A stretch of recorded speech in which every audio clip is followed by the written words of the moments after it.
सिंधु पर्दा गिरा था।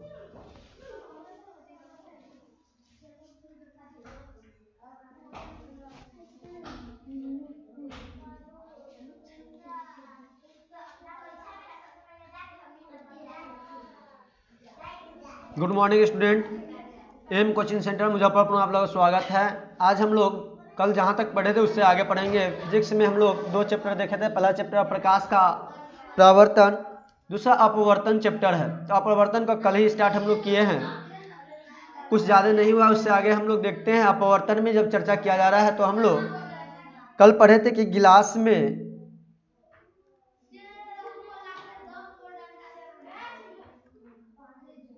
पानी में डूबी पेंसिल या छड़ी का मुड़ा हो छोटा प्रतीत क्यों होता है, ये इसके बारे में हम लोग जान चुके थे। तो आज हम जो लोग समझते हैं इससे आगे अपवर्तनांक के बारे में देखते हैं।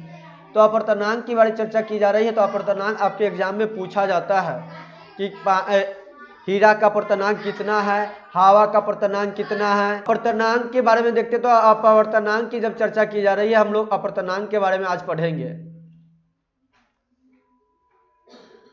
अपवर्तनांक के बारे में जब हम लोग पढ़ेंगे तो आप लोग देखिएगा कि अपवर्तनांक किन्हीं 2 माध्यम हवा और कांच या हवा और जल के लिए आपतन कोण की जाया, अपवर्तन कोण की जाया अनुपात नियतांक होता है, कांस्टेंट होता है। आपतन कोण की जाया, अपवर्तन कोण की जाया का अनुपात एक कांस्टेंट के मतलब सीमित होता है, वहीं तक होता है। कांस्टेंट यानी नियतांक होता है जो अपवर्तनांक कहलाता है। जो क्या कहलाता है? अपवर्तनांक कहलाता है। तो अपवर्तनांक का परिभाषा आप लोग से पूछा जाए तो क्या लिखिएगा अपवर्तनांक का परिभाषा? तो अपवर्तनांक की परिभाषा जब चर्चा किया जा रहा है आप लोगों से तो क्या लिखिएगा? देखिएगा यहाँ पर अपवर्तनांक की परिभाषा लिखिएगा कि किन्हीं दो माध्यमों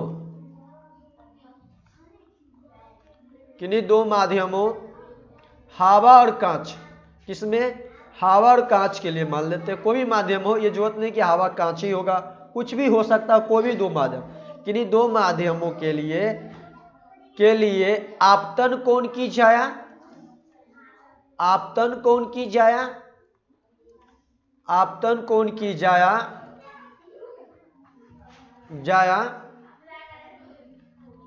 तथा आपतन कोण की जाया तथा अपवर्तन कोण की जाया, अपवर्तन कोण की जाया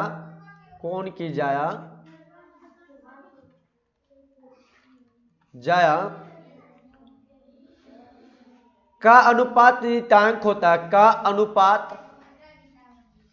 नियतांक होता है, नियतांक होता है।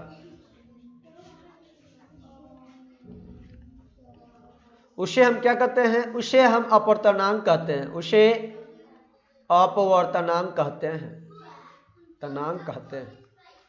तो आप लोग इस बात को समझ आ गया कि अपवर्तनांक किसे कहते हैं। तो किन्हीं 2 माध्यम के लिए आपतन कोण की जाया तथा अपवर्तन कोण की जाया का अनुपात नियतांक होता है, उसे हम अपवर्तनांक कहते हैं।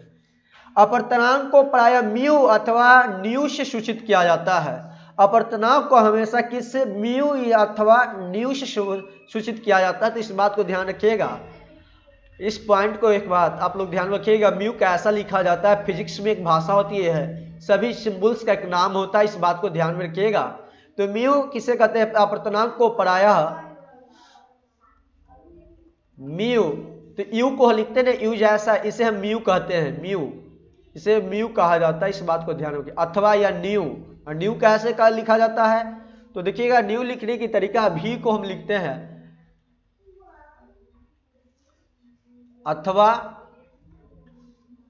भी नहीं, न्यू से सूचित किया जाता है। इसे क्या कहते हैं हम लोग? न्यू, ऐसे म्यू से सूचित किया जाता है, इस बात को ध्यान में रखिएगा।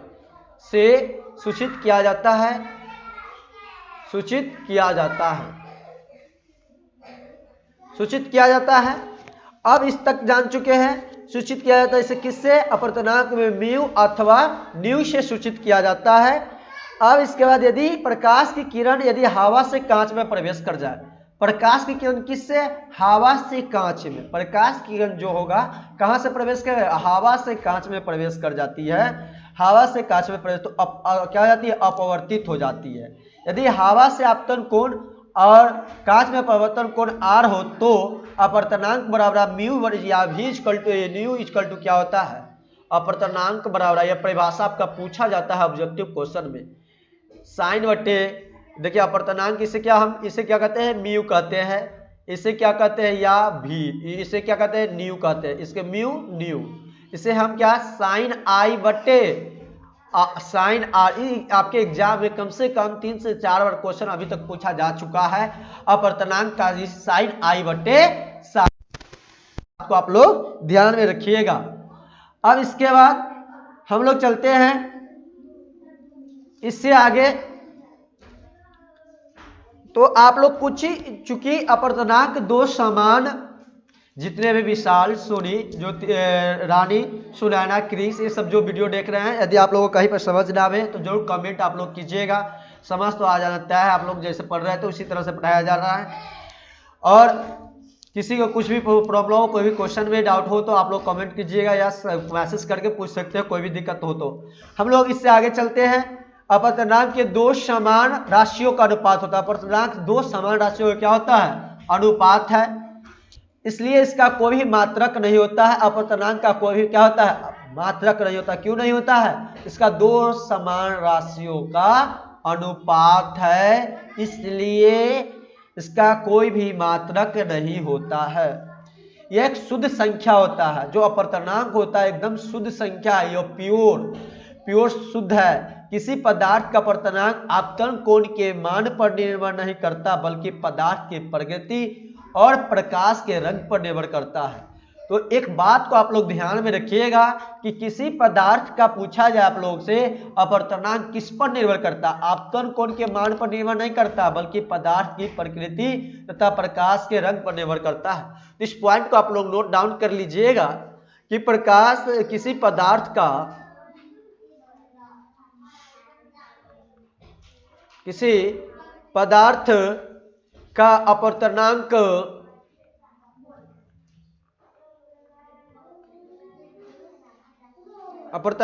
आपतन कोण के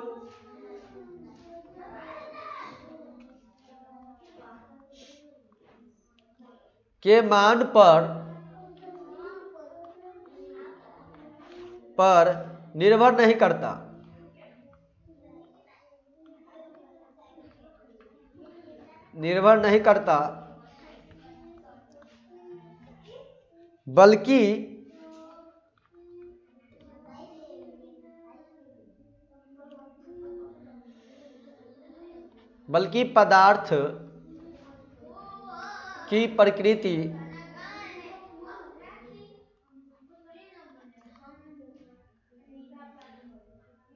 पदार्थ की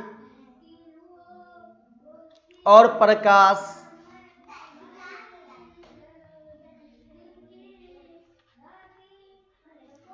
के रंग पर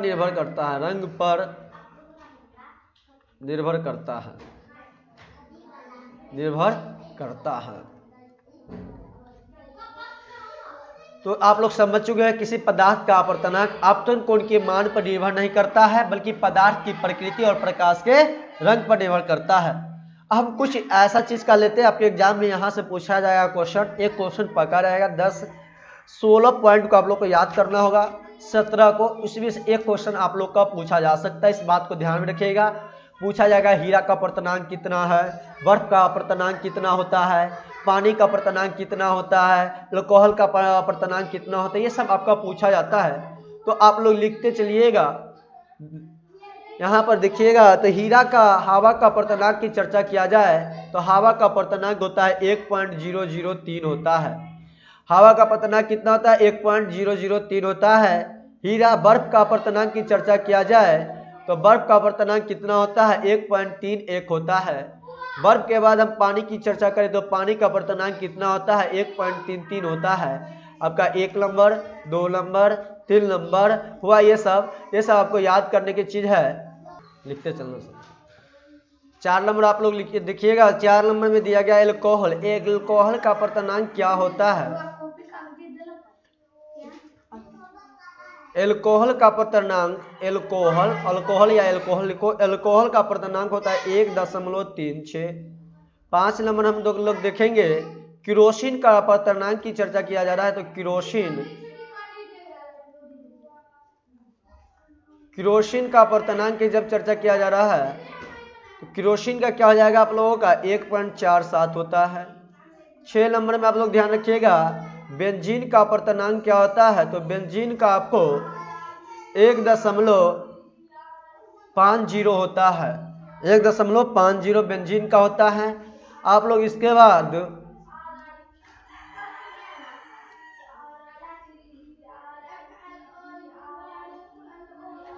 बेंजीन के बाद 7 नंबर में आप लोग लिखिएगा क्राउन कांच का लिखिएगा। क्राउन कांच का अपवर्तनांक क्या हो जाएगा 1.52 होता है। 8 नंबर आप लोग ध्यान में रखिएगा फ्लिंट कांच, जो फ्लिंट कांच होता है उसका क्या होता है। फ्लिंट कांच का आप लोग का 1.65 अपवर्तनांक होता है। 9 नंबर आप लोग देखिएगा कार्बन डाइऑक्साइड का अपवर्तनांक क्या होता है। कार्बन डाइऑक्साइड का अपवर्तनांक आप लोगों का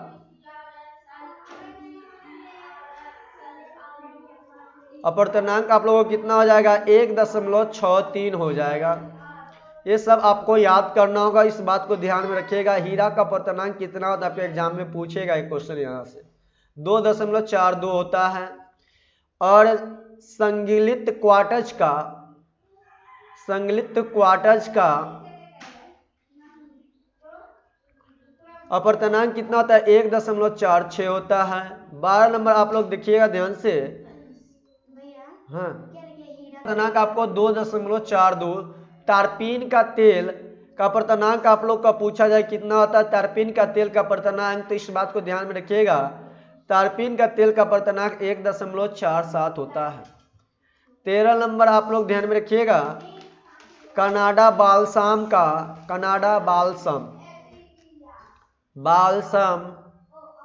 का अपवर्तनांक क्या होता है। कनाडा बालसम का अपवर्तनांक 1.53 होता है। 14 नंबर पॉइंट आप ध्यान में रखिएगा खनिज नमक का कितना होता है। तो 1.54 होता है 1.54। 15 नंबर आप लोग ध्यान में रखिएगा रूबी खनिज हो गया। इसके बाद रूबी माणिक्य किसे कहते हैं माणिक्य, इसका अपवर्तनांक 1.71 होता है। और 16 नंबर आप लोग ध्यान रखिएगा नीलम का अपवर्तनांक कितना होता है। तो नीलम का अपवर्तनांक 1.77 होता है। यहां तक आप लोग का हुआ, इसको आप लोग को याद करना होगा, इसमें कुछ नहीं समझाने की बात है। जब तक आप लोग याद नहीं कीजिएगा जब तक आपसे सवाल नहीं बनेगा, इस बात को ध्यान में रखिए। एक क्वेश्चन यहाँ से आपके 10वां में पक्का रहेगा। 16 एक ऑब्जेक्टिव क्वेश्चन आप लोग को यहाँ से पूछा जाएगा इससे, इस बात को ध्यान में रखिएगा। तो आप लोग याद कर लीजिएगा सारे को।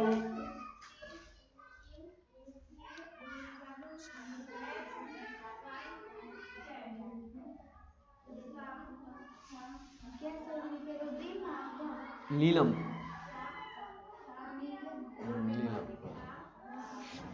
ये रूबी माणिक्य है।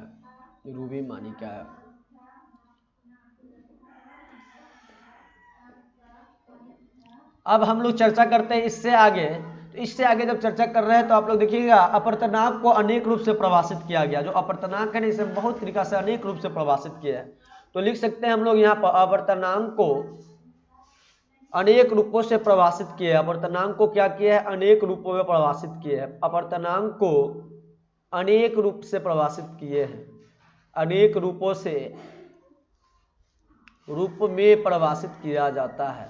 रूप में परिभाषित किया जाता है। अनेक रूपों में परिभाषित किया जाता है, किया जा सकता है। तो अपवर्तनांक को अनेक रूपों में क्या किया जा सकता है परिभाषित किया जा सकता है। इस बात को आप लोग ध्यान में रखिएगा। अपवर्तनांक को अनेक रूपों में क्या किया जा सकता है परिभाषित किया जा सकता है। अब यहां तक आप लोग की चर्चा हुआ। अब इससे आगे देखिए बहुत सारा परिभाषा होता है, इसे हम परिभाषित कर सकते हैं। तो निर्वात में प्रकाश की चाल या किसी माध्यम में प्रकाश की चाल के अनुपात को निरपेक्ष को अपवर्तनांक कहते हैं। आपको कुछ देर पहले भी बताया होगा, अपवर्तनांक की परिभाषा में बताया। तो अनेक रूप से हम इसे भी इस तरह से भी परिभाषित कर सकते हैं कि निर्वात में अपवर्तनांक का परिभाषा एक और लिख सकते हैं। हम लोग अनेक रूप से परिभाषित कर सकते हैं। इसीलिए जो मन वो जो परिभाषा 2-3 परिभाषा होता है, जो कोई भी परिभाषा से हम इसे परिभाषित कर सकते हैं। लिख सकते हैं निर्वात में प्रकाश की चाल, निर्वात में प्रकाश की चाल तथा किसी माध्यम में प्रकाश की चाल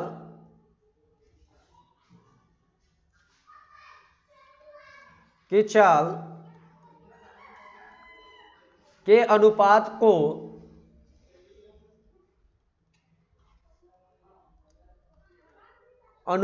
निरपेक्ष अपवर्तनांक कहते हैं, अपवर्तनांक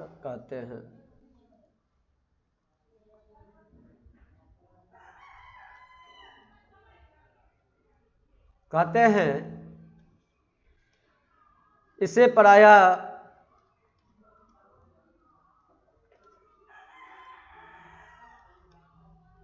इन द म्यू से क्या कहा जाता है, म्यू से सूचित किया जाता है, सूचित किया जाता है। अपवर्तनांक का परिभाषा कहीं कहीं पे आप देखिए, अपवर्तनांक बराबर क्या होता है यहाँ पे, अपवर्तनांक निरपेक्ष, अपवर्तनांक या निरपेक्ष बराबर क्या होगा इस जगह पर देखिएगा आप लोग, निर्वात में प्रकाश की चाल, निर्वात में प्रकाश की चाल, निर्वात में प्रकाश की चाल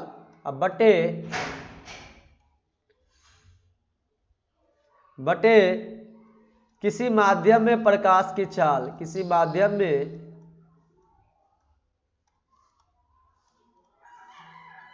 प्रकाश की चाल, किसी माध्यम में प्रकाश की चाल। तो इस बात को आप लोग अपवर्तनांक निरपेक्ष, निर्वात में प्रकाश की चाल बटे किसी माध्यम में प्रकाश की चाल।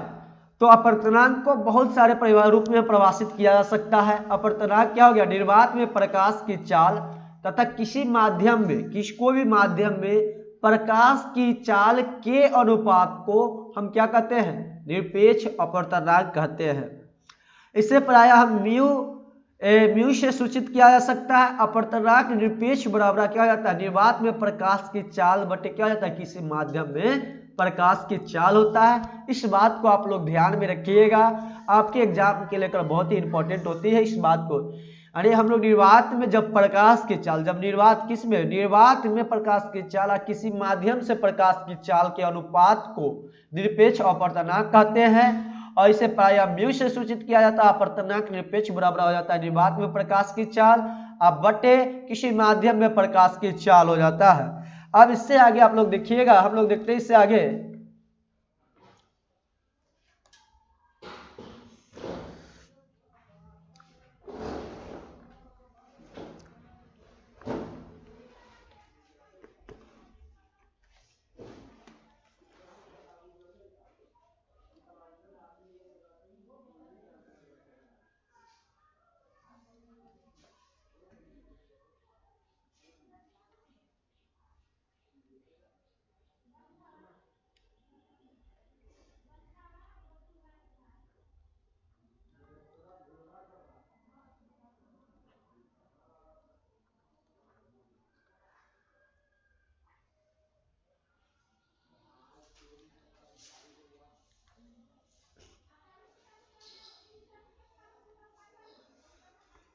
देखिए यहाँ पर एक कोण क्या आपका बनेगा, यहाँ पर आर हो जाएगा, ये आपका क्या हो जाएगा, आई हो जाएगा यहाँ पे। अब हो गया यहाँ पे एक माध्यम, ये फर्स्ट है आपका माध्यम, फर्स्ट हो गया यहाँ पर वायु का माध्यम फर्स्ट, वायु। ये माध्यम जो आपका यहाँ पे कांच हो गया, माध्यम 2 आपका क्या हो गया, कांच हो गया, ये कांच हो गया। तो ये पॉइंट आपका एन, यहाँ पे ये आपका ये बी हो जाएगा, ये आपका क्या हो गया ए हो जाएगा, ये क्या हो गया ए एन हो जाएगा। अब यहाँ पे हो गया, आप इस तरह से ये पॉइंट हम लोग ओ कर देते, आपतन कोण की जाए अपवर्तन कोण की, ये हो गया आई बराबर। तो इसकी चर्चा हम लोग करते हैं यहाँ पर। तो सी में निर्वात की प्रकाश की चाल और भी में किसी माध्यम की प्रकाश की चाल की चर्चा किया जा रहा है। तो देखिएगा यहाँ पे एक सूत्र आप लोग का बन के आएगा, यहाँ से क्या इस सूत्र इस फॉर्मूला से बन के आता है। आपको जब हम पढ़ा रहे थे कल या परसों, शायद विशाल पूछ रहे थे कि भैया ये एन बराबर सी बटे भी आप नहीं पढ़ा है, जब एनसीईआरटी का क्वेश्चन आंसर करा रहे थे तो इस टॉपिक को प्रकाश का अपवर्तन में पढ़ना था, एन इक्वल टू सी बटे भी। तो एन बटे सी बटे भी आपको कहाँ से आया, इस बात को समझिएगा। तो ये आपका देखिए अपवर्तनांक को हम बोले क्या से, या इस एन से एन हो गया। निर्वात में प्रकाश की चाल को हम सी कहते हैं और किसी माध्यम में प्रकाश की चाल को क्या कहते हैं, भी कहते हैं। तो यहाँ पे हम लोग बना सकते हैं, यहाँ से हम लोग देख सकते हैं कि ये क्या हो गया अपवर्तनांक हम लोगों का, यहाँ पे एन हो गया, निर्वात में प्रकाश की चाल को सी और किसी माध्यम में प्रकाश की चाल को भी। तो एन इक्वल टू क्या हो गया आप लोगों का, सी बटे भी हो गया। एन इक्वल टू क्या हो गया, सी बटे भी आप लोगों का हो गया। यहाँ से आप लोग को समझ आ चुका, आपके एग्जाम में क्वेश्चन पूछा जाएगा एन इक्वल टू सी बटे भी पर। ऑब्जेक्टिव आप लोग का सब्जेक्टिव फॉर्मूला न्यूमेरिकल क्वेश्चन पूछा जाता है, इस बात को ध्यान में रखिएगा। आपके बुक में भी है, एनसीईआरटी का बुक में। तो हम लोग चलते हैं, सी का मतलब क्या होता है, तो निर्वात में प्रकाश की चाल। पता नहीं है तो आप लोग लिख लीजिए, सी का मतलब क्या हो गया, निर्वात में प्रकाश की चाल होता है। सी का मतलब निर्वात में कितना प्रकाश की चाल है। और भी का मतलब क्या होता है, तो भी का मतलब आप लोग देखिएगा किसी माध्यम में प्रकाश की चाल। भी का मतलब आप लोग को क्या होता है, किसी माध्यम में प्रकाश की चाल, किसी माध्यम में प्रकाश की चाल। तो एन की मतलब आप लोग समझ गए, सी के मतलब क्या हो गया, निर्वात में प्रकाश की चाल। भी का मतलब आप लोग समझ गए किसी माध्यम में प्रकाश की चाल। अब देखिए चित्र जो आप लोग को बताया गया था, अभी बताया गया फिगर, उसमें स्पष्ट कि प्रकाश किरण एक के माध्यम, ये क्या है, वायु के मतलब क्या होता है, हवा होता है, ये आप लोग को पता होगा। हवा से माध्यम टू, माध्यम ये क्या है, ऊपर एक है, ये माध्यम वन है आपका, नीचे क्या है, ये माध्यम टू है आपका, इस बात को ध्यान में रखिएगा। ये आपका क्या है, माध्यम टू है, ये क्या है, माध्यम एक है। तो हवा से कांच में प्रवेश करती, कहां से करती है, हवा से ये कांच में प्रवेश कर रही है, हवा से कांच में प्रवेश करती है, तो माध्यम V1 तथा V2 होता है। प्रकाश की चाल को हम माध्यम V1 मान सकते हैं, प्रकाश की चाल को क्या मान सकते हैं, V1 मान सकते हैं। और जबकि और प्रकाश की चाल के माध्यम में V1 और माध्यम 2 में क्या मान सकते हैं, V2 मान सकते हैं। इसमें माध्यम, इसमें फर्स्ट वाला में देखें तो प्रकाश की चाल को V1 मान सकते हैं, आप माध्यम 2 में प्रकाश की चाल को V2 मान सकते हैं, V2 मान सकते हैं। तो देखिए जब माध्यम देखते हैं हम लोग इससे आगे, तो यहाँ पर जब देखेंगे हम लोग तो किसमें V1 मानेंगे, यहाँ पर देखिए सबसे पहले ऊपर क्या है, ये माध्यम फर्स्ट है मेरा, ये जो पार्ट है ऊपर, ये वाला पार्ट ये सारा दिख रहा है, तो ये माध्यम फर्स्ट है। ये जो डब्बा वाला पार्ट कांच वाला देख रहे हैं, ये वाला माध्यम टू। तो माध्यम वन में हम क्या मान लेंगे, माध्यम वन में मान लिए हम क्या मान लेंगे, प्रकाश की चाल। तो लिख देंगे यहाँ पर,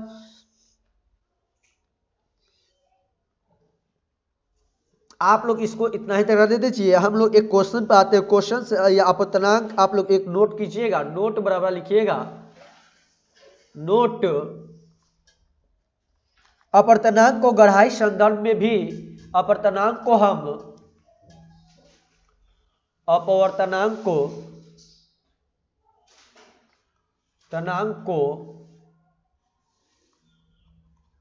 हम अपवर्तनांक को गहराई रूप में भी, गहराई के संदर्भ में निम्न रूप से परिभाषित किया जा सकता है, निम्न रूप से परिभाषित किया जा सकता है।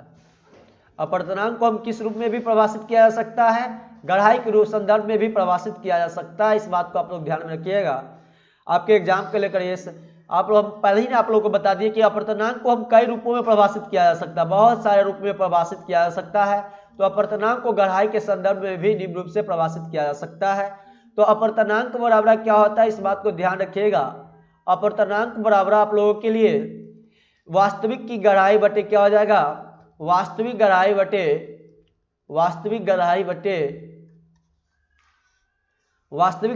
आभासी गहराई हो जाएगा। वास्तविक गहराई बटे आभासी गहराई। इस तरह से हुआ आप लोगों को। एक क्वेश्चन आप लोग देखिएगा, आपका क्वेश्चन एक बताया जा रहा है, लिखिएगा आप लोग क्वेश्चंस। प्रकाश हवा से कांच के प्लेट में, हवा से कांच के प्लेट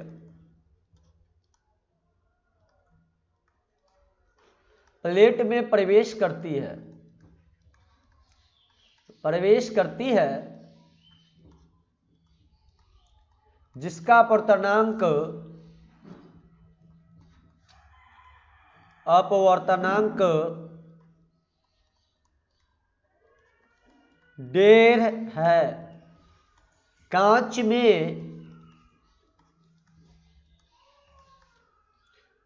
में प्रकाश का वेग ज्ञात करें, कांच में प्रकाश का वेग ज्ञात करें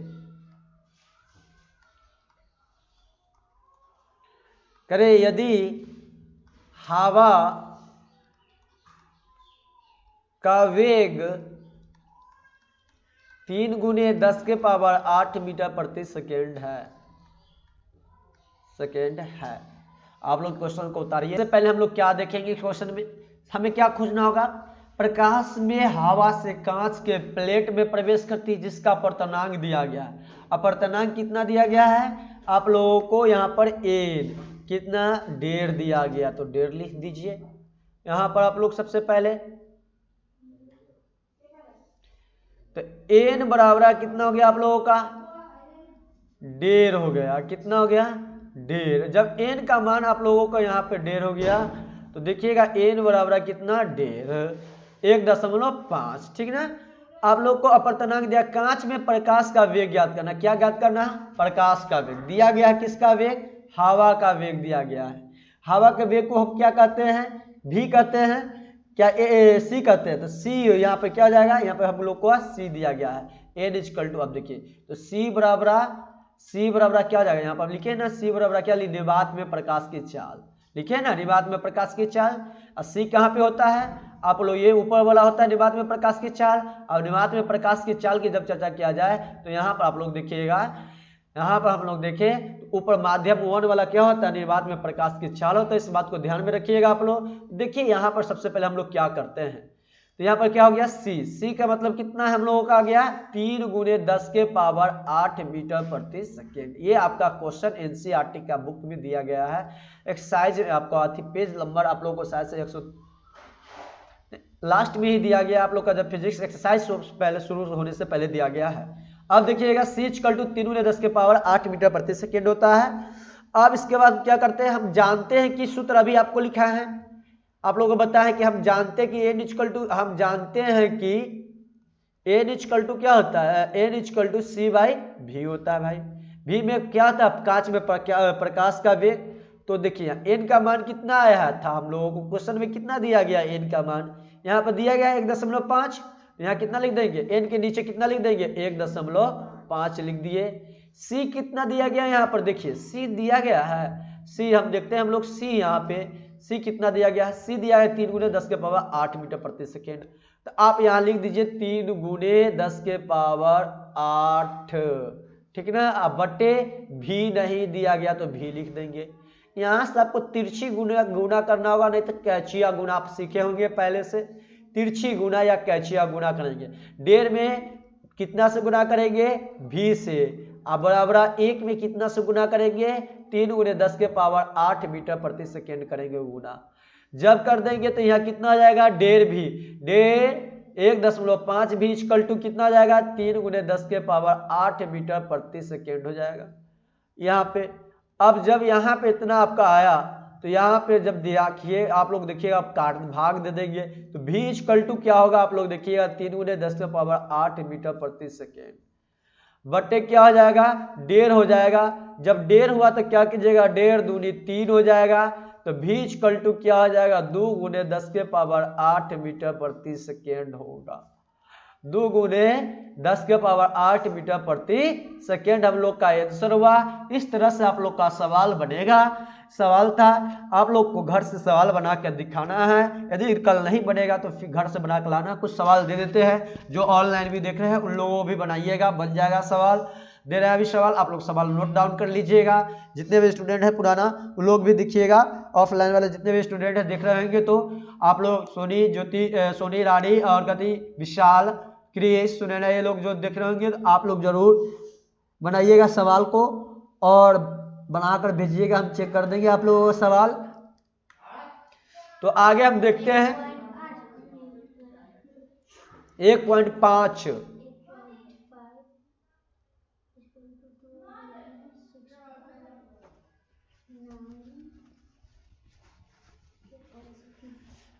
अब हम लोग चलते हैं इससे आगे। देखिएगा तो एक क्वेश्चन आप लोग लिख लीजिए, घर से बना के लाइएगा। 20 सेंटीमीटर गहरा एक तालाब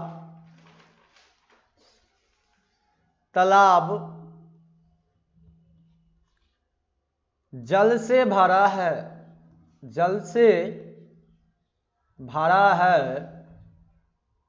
जल का अपवर्तनांक, जल का अपवर्तनांक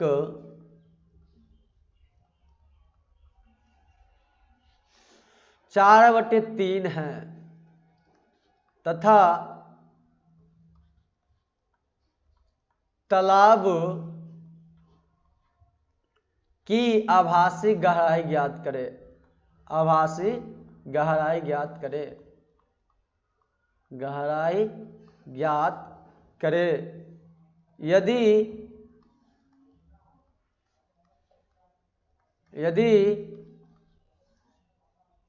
उसे लंबवत देखा जाता है, उसे लंबवत देखा जा सकता है, देखा जाता है। ये सवाल आप लोग को कैसे बनेगा, आप थोड़ा देर पहले बताए थे फार्मूला, उसी फार्मूला पे बैठाइएगा तो बन जाएगा। बताते कौन सा फार्मूला है, आप लोग उस फार्मूले पे बनाइएगा। पढ़ाया गया है आप लोगों का फार्मूला, थोड़ा देर पहले बताया गया था। तो आप लोग इस फार्मूला पे बनाइएगा, बन जाएगा आप लोग का सवाल। कौन सा फार्मूला लिखिएगा, ये वाला फार्मूला पे बैठाइएगा, ये वाला फार्मूला पे ये सवाल आप लोग का बन जाएगा। एन इसको मान लीजिएगा, वास्तविक की गहराई मान लीजिएगा, बटे आभासी गहराई कर कर आप लोगों का बन जाएगा सवाल। इस वाला को आप लोग फार्मूला को नोट डाउन कर लीजिएगा।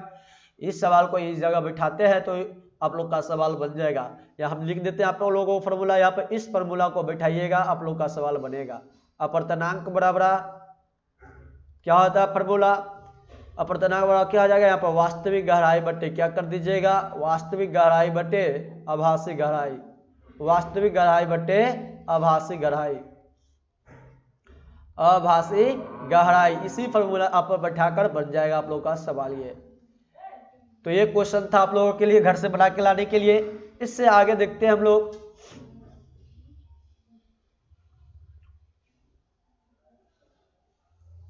एक क्वेश्चन और लिखिएगा घर से बनाने के लिए आप लोग। कांच का अपवर्तनांक, कांच का अपवर्तनांक, कांच का अपवर्तनांक 1.6 तथा हीरा का अपवर्तनांक, हीरा का अपवर्तनांक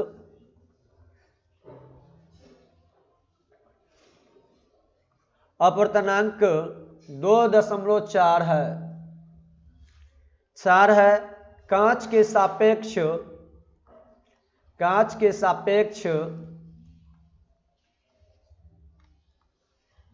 हीरा का अपवर्तनांक ज्ञात करें, हीरा का अपवर्तनांक ज्ञात करें, अपवर्तनांक ज्ञात करें। ये सवाल आपका किस तरह से बनेगा, जो हम बना दिए थे आप लोगों को, एन वाला फॉर्मूले पर बिठाइएगा। ना बने तो कल हम बताएंगे आपको इस फार्मूला को, इस सवाल को भी आप लोग बनाइएगा आपके एग्जाम के लेकर ही। देखिए जब तक न्यूमेरिकल नहीं बनाइएगा, जब तक आपका साइंस ठीक नहीं होगा। क्वेश्चन आंसर कोई भी रट जाएगा, आप गाइड से किसी भी बुक से भी रट सकते हैं, लेकिन न्यूमेरिकल आपको बनाना चाहिए। आपके आगे क्लास में 11th 12th में साइंस जब पढ़िएगा, वहाँ पर बहुत ही आपके लिए लाभदायक होता है, यूजफुल होगा। यदि आज भागिएगा तो वहाँ भी भागना होगा, तो आपको घाटा होगा। उससे अच्छा है कि अभी सीख जाइए आप लोग। यदि आप लोग जो भी स्टूडेंट वीडियो देख रहे हैं उन्हें अच्छा लगा होगा तो लाइक और कमेंट कीजिएगा, चैनल को शेयर कीजिएगा दोस्तों के पास।